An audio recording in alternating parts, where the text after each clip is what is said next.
walked in swinging, but didn't realize he brought a feather to a flamethrower fight. Joe Rogan didn't just respond. He detonated every ounce of Hollywood ego De Niro threw his way. And Megyn Kelly? She was laughing so hard, it looked like she needed CPR on set. De Niro opened his mouth, expecting applause, but what he got was a front-row seat to his own rhetorical funeral. Rogan sliced through the actor's rant like it was a bad movie monologue, leaving him dazed, confused, and absolutely speechless. What did Rogan unleash that made Megyn Kelly lose it on air? And why did De Niro suddenly look like he realized he left his comebacks in 1996? This wasn't a debate, it was a public dissection, the kind where legends get humbled and egos don't walk away. You've seen actors bomb in movies. Now watch one get obliterated in real life. Up, man. If De Niro earned $1 for every political meltdown, he'd own an island where Trump's name is banned by law. But no, he'd rather turn every stage into a shouting match, flailing like he's fighting the teleprompter in a Broadway brawl. It's not a speech, it's a full-blown method acting crisis live on national TV. Just when the world had zoned out of De Niro's latest political outburst, enter Joe Rogan, armed with sarcasm and zero mercy. He didn't tiptoe in. He crashed the scene like a wrecking ball at a high school play, smashing every line of De Niro's drama with brutal precision. Forget respect. Rogan came to roast, and the script? He shredded it on arrival. While De Niro delivered his latest dramatic meltdown to a room full of glazed-over A-listers, Rogan was miles away, tearing into the spectacle with sniper-level shade from his podcast throne. No names dropped, but let's be real, the roast was so tailored, it felt stitched by a grudge-holding Sicilian tailor with a vendetta. Rogan didn't need to say it. Everyone knew exactly who caught the smoke. Joe Rogan didn't even have to drop De Niro's name. He painted the entire target with broad strokes and still hit the bullseye. He described a certain breed of actor who confuses movie tough guy roles with actual foreign policy credentials. You play a mob boss for 30 years and suddenly think you're the Secretary of State? Please. According to Rogan, some celebs truly believe that growling about justice on set makes them qualified to rewrite international law. It's the Hollywood disease, fame-induced delusion, served with a side of moral superiority. That's like thinking your Uber rating qualifies you to redesign traffic infrastructure. And Rogan, he dismantled this fantasy with his signature vibe, half laughing, half lethal, and fully locked in. No yelling, no rants, just calm, calculated humiliation. A roast so smooth, it felt like a podcast snuck up and drop-kicked a legend in the ego. It wasn't political, it was surgical. A quiet execution of celebrity arrogance masquerading as wisdom. And though De Niro's name was never said, he might as well have been the title of the episode.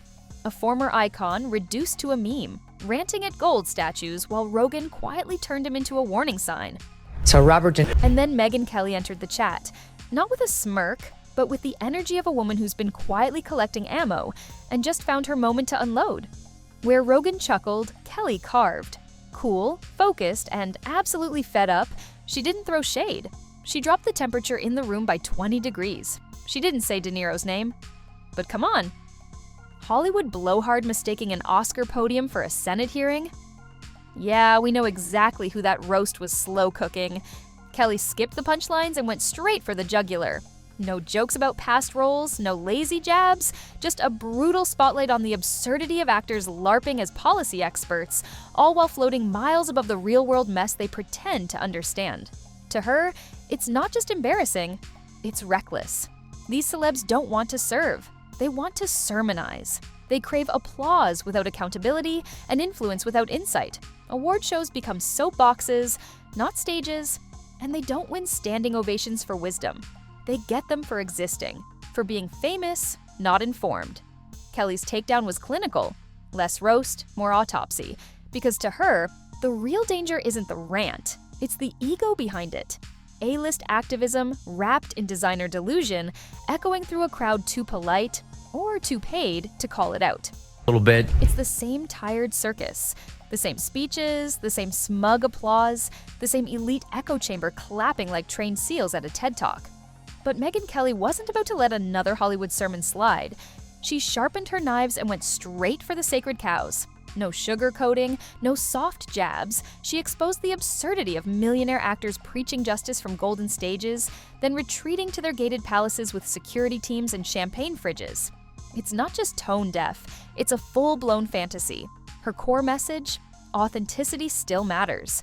And audiences are done being guilt-tripped by celebs who've spent the last 10 years getting makeup touch-ups and ego boosts while pretending to be political prophets.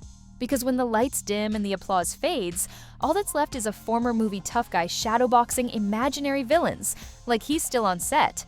The best part? Rogan and Kelly didn't team up. They didn't need to. One's a cage fight commentator turned cultural sledgehammer. The other's a legal sniper who can dismantle nonsense before the coffee cools. Different tools, same target. Rogan mocks the theater. Kelly rips down the stage. No coordination necessary. Just two people with clear vision and working microphones watching a delusion collapse under its own weight. Rogan thinks it's comedy gold. Kelly sees it as a slow-motion cultural disaster. Different tones, same verdict. Robert De Niro has gone from cinematic icon to suited satire, and the scariest part? He has no clue. These weren't invites to spar, they were exposés. Rogan didn't need a debate. Kelly didn't ask for a rebuttal, they just laid the facts bare. Two media titans examining the same Hollywood train wreck from opposite angles and coming to the same jaw-dropping conclusion. De Niro's rants used to feel powerful. Now they feel like background noise from an aging actor stuck in a loop. He's not delivering gravitas. He's shouting at ghosts with the conviction of a man who still thinks he's filming a political thriller. The beauty? Neither Rogan nor Kelly coordinated this takedown. They didn't need to. When the material's this delusional, the takedown writes itself. Rogan's crowd is in stitches, laughing at his brutal metaphors about actors playing dress-up as policy experts. Kelly's base? Fired up, cheering as she dismantles the illusion of celebrity wisdom piece by piece. And the collective punchline? Just because you once played a fighter doesn't mean you're fit to lead a revolution. Why is he talking about? Almost poetic about watching a man who made his name playing streetwise legends now float so far off the ground he's practically orbiting his own ego. Robert De Niro, once the king of subtle intensity, now delivers rants that sound like someone printed out Twitter and mistook it for a manifesto. It's like watching a Michelin star chef dump spray cheese on a 5-star steak and demand applause.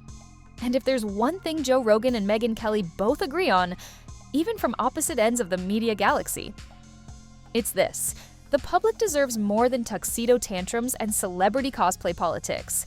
De Niro's not starting conversations, he's screaming into a mirror, hoping the echo claps back. The tragedy isn't that he's speaking, it's that he thinks he's still relevant while doing it. A man with global reach, reduced to airing grievances like a Facebook uncle with a Wi-Fi connection, and too much Pinot Grigio. Meanwhile, Rogan cracks wise from his podcast throne, and Kelly slices through the nonsense like a courtroom assassin. They don't need to collab. The absurdity synced them up like two satellites circling a fading star. And that star? Robert De Niro, blazing out not in glory, but in a glorious spiral of... On one end, you've got Joe Rogan, a hoodie-wrapped philosopher warrior sipping mushroom tea like it's sacred fuel, chuckling at the madness of A-listers pretending they're geopolitical sages. On the other, Megyn Kelly, a stilettos and steel media assassin, slicing through celebrity egos like she's performing brain surgery with a vendetta. They couldn't be more different in vibe, politics, or playlists. But somehow, they found themselves spiritually fist-bumping across the airwaves, united by a common enemy: Robert De Niro's crumbling credibility. It's not just surreal, it's cinematic. Imagine cats and dogs forming a jazz trio solely to roast the peacock next door, who won't shut up about foreign policy. That's the energy. Rogan's roast? Laid back, dazed, and dripping with stoner disbelief. Kelly's?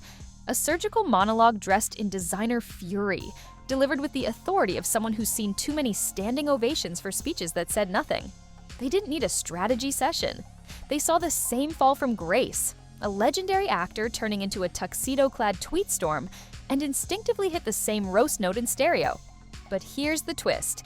Beneath the laughs is a brutal truth bomb. Celebrity doesn't equal credibility.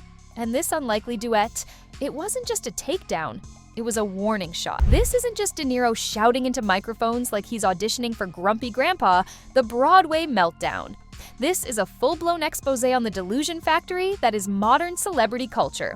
For years, we've been fed the myth that memorizing a script about justice somehow equips you to lecture the nation on policy. Spoiler alert, pretending to be a mob boss on screen doesn't make you an expert on nuclear diplomacy. And screaming about political enemies like you're swatting imaginary rodents in your penthouse kitchen? That ain't courage, that's cringe. What just happened wasn't a debate. It was a cultural exorcism. Rogan and Kelly didn't coordinate, but they didn't have to. Their separate roast sessions hit with the same force, a collective media eye roll so strong it could shift tectonic plates.